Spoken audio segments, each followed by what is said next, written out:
back to my channel, and today I'm going to be talking about integration. In this video specifically, I'm going to be talking about double integrals. So what are double integrals? Well, as the name suggests, double integrals are essentially two integrals of a function. Now, our main goal in this video is to solve this double integral problem over here. Now, we can use this as an example. So what this double integral problem is portraying is we're taking the integral of a function with respect to something, and we're taking the result of that and integrating the result with respect to something else. So as you can see, that's pretty much the notion of a double integral. Another thing that can come up to the mind is multiple repeated integrals. So for example, let's just say we have the integral of sine of x dx dx. This is obviously just the integral minus cosine of x, which in turn is just going to be negative sine of x. Notice we're ignoring the plus c terms. So as you can see over here, this is pretty straightforward and it's very easy to manipulate. On the other hand, this double integral problem is way harder. The reason is because when we go to higher mathematics, we're going to be facing a lot of double integral problems. Right now, multiple integrals are going to be used in higher mathematics, but you don't treat it as a branch of higher mathematics. So you won't be given a list of problems about multiple repeated integrals to do in a class. Or when you're facing real-life engineering situations, it might come up in a double integral problem, but the multiple repeated integrals won't be the main highlight or main focus. So when you're dealing with advanced mathematics, double integrals usually refer to the notion of this type of integral over here. Now, in order to essentially manipulate this integral and actually try to solve this, we must talk about one very important detail. So, like in differentiation, we have partial differentiation. If you want to learn more about that, please visit my video on partial differentiation. But imagine this. We have the partial derivative, this is how it's signified, of, let's say, y sine x plus 2zy. Now, if we're taking the partial derivative with respect to x of this, then obviously the answer is just going to be, we're taking the partial derivative with respect to x, it's going to be y cosine of x plus 0, or y cosine of x. Now, essentially, how did I do this? Well, as you can see over here, in partial differentiation, we're treating other variables, I mean variables that are not x, as constants. So imagine we have 2 sine of x. We're taking the derivative of this. So this is just be 2 cosine of x, obviously. Now, if we have, let's just say, y sine of x, we're treating y as a constant. So therefore, this would just be y cosine of x. Now this term over here doesn't have any specific variable including x, which therefore means that when we take the partial derivative of this, it's just going to become 0. That's why we have y cosine x as our answer, because the derivative of sine of x is cosine of x. Notice the integral of sine of x is negative cosine of x. Okay. So kind of like that, in integration, we're going to be dealing with these types of problems. So let's just say we have the integral of the same scenario, but let's exclude the second term. Let's just say we have y sine of x. And this is with respect to x. Notice that we're going to be treating y as a constant over here. We can just pull out y. So this would just be minus y cosine of x plus c. On the other hand, if we take the integral of essentially, we can say that we have sine of x plus y dx, this is just going to be equal to negative cosine of x. But instead of making this term 0, we're going to be multiplying it by an x. So we're going to have plus y x. And then we're going to have the plus c. Now, notice that we can add plus c of y. The reason is because if we have a function of y and we take the integral of that, what will we take the derivative of the function of y, it's just going to become 0. So therefore we have to include it. It's kind of like when we take the partial derivative of 2zy, it becomes 0. When you take the partial derivative of a function, so let's say the function is c of 5, this is going to become 0 too. So therefore we're just including that extra step. So as you can see over here, this is the main important concept one must understand in order to approach double integrals. Notice that you also have to know all the other integration techniques. So you have to know partial fraction decomposition, integration by parts, u substitution, trigonometric substitution, and etc. So now let's actually start and begin to solve this integral problem over here. So the main thing in double integrals is we have to identify which infinitesimal goes to which integral. Notice that we call these infinitesimals. Notice that infinity reaches out to forever, and infinitesimal is very infinitely close to 0. So while infinity goes off forever, infinitesimal is so close to 0. Okay, so now let's actually start doing this. So what we're going to do is we're going to group these first. So this integral over here, the one with the limits of pi and pi over 2, is going to match up with the dy. And the integral over here, with the limits of 0 and 5, is going to match up with the dx. Okay, we're going to start from the inside. So let's first erase the limits. So what I mean by erase the limits is ignoring the limits. Notice that the lower limit is pi over 2 and the upper limit is pi. We call those limits of integration indefinite integrals. So as you can see, we're operating on a set of definite integrals, not indefinite integrals. Now since we're essentially erasing the upper and lower limits of this integral, then we're going to be considering this an indefinite integral, but we're going to be plugging it back in. So we have the integral of x sine squared y minus cosine squared y dy. Now, this is essentially going to be our first step in solving this integral. So we first have to essentially integrate both sides. So property of integrals is the integral of x sine, or x squared specifically, x squared sine, oh, this is supposed to be sine, not sine squared, sine of y minus cosine squared of y dy. So as you can see over here, we're going to be transferring this over here. Now let's first integrate this.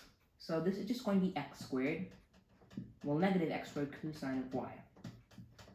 This is going to be negative 1/2 multiplied by y plus 1/2 sine of 2y. Notice that we're not going to be actually computing this right now because it has an extra power. You can use reduction formulas or any other technique to do this, but we're not going to be explaining it right now. So this is going to be what we'll call a raw form. Raw format. Notice that it's important to always keep this raw format because now we're going to be plugging in the upper and lower limits. So let's plug in the upper limit first. The upper limit is pi. Notice you have to know some algebra and trigonometry when applying pi. So we have minus x squared. And notice since we're integrating with respect to y, we must plug in into y itself. So you have minus x squared cosine of pi minus 1/2 pi plus 1/2 sine of 2 pi. Okay, as you can see over here, obviously this is going to be minus x squared times negative 1.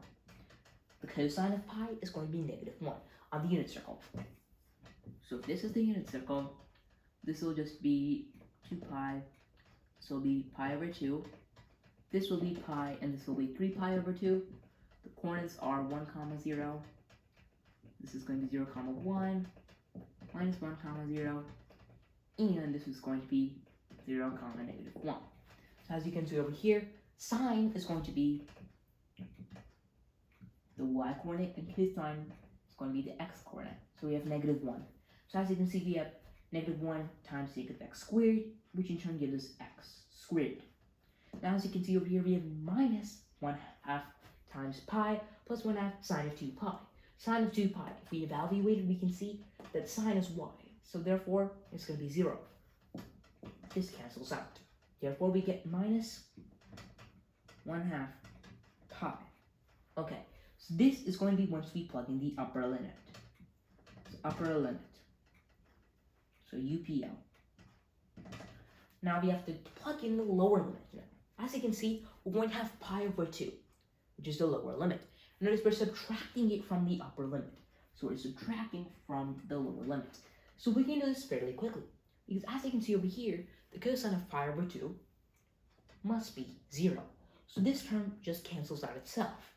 As you can see over here, sine of 2 times pi over 2 must equal to the sine of pi. Well, sine of, so 2 pi over 2, which is just going to be the sine of pi. Now, as you can see, sine of pi is going to be 0. So this becomes 0 again, which means that we're just going to have -1/2 times pi over 2 instead of pi. So you have -1/2 times pi over 2. Now this is just going to become x squared minus pi over 2. And this is going to become minus pi over 4, which becomes a plus, and therefore, so the UPL upper limit minus the lower limit is just going to equal to, and this is the integrals, once we're done with the integration, is going to equal to x squared minus pi over 2 plus pi over 4. This is what we get. So this is an important step in our process so far. The reason? Well, as you can see over here, we just solved the first integral. Now we have to solve the second integral. So let's first erase just over here. And we can erase the raw format. Once we erase it, we can now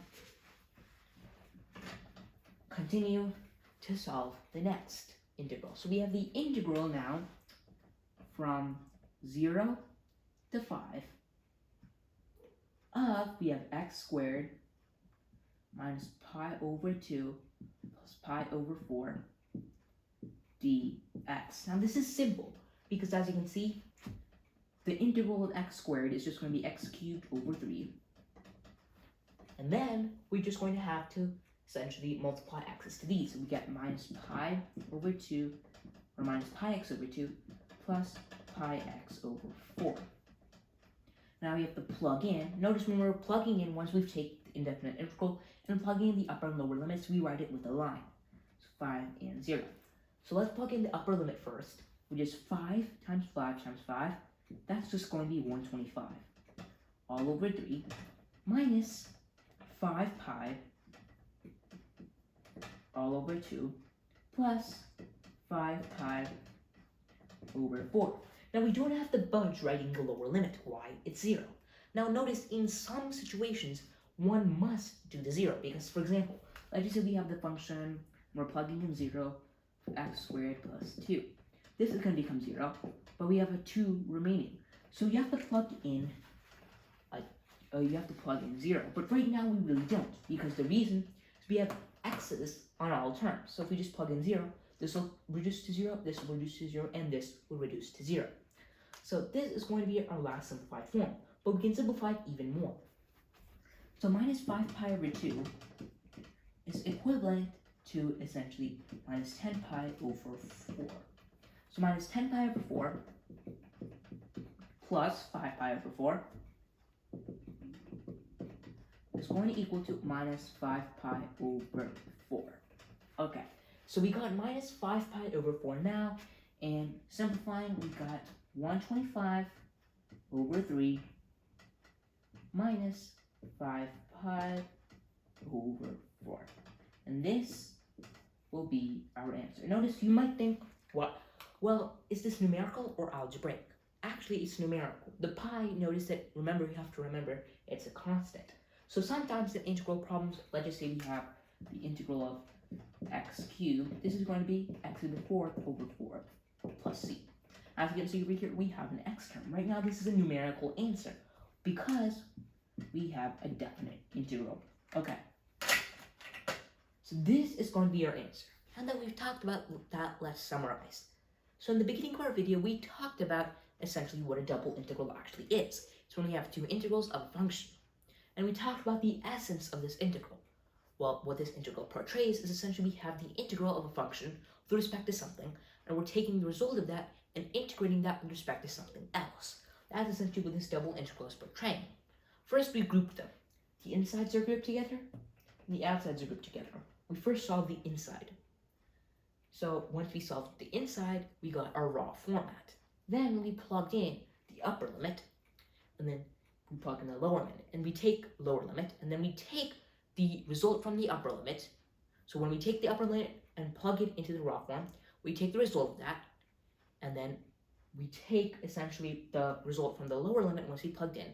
We take the lower limit subtracted from the upper limit, and these are the results to essentially get our new simplified format. Then we essentially integrate that to do our final step because we have the outside integral. Once we do it, we get x squared minus pi x over 2 plus pi x over 4.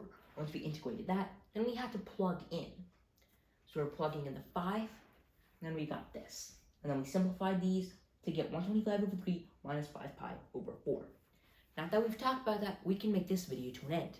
If you like this video and if you like this channel, please subscribe to learn more. Thank you.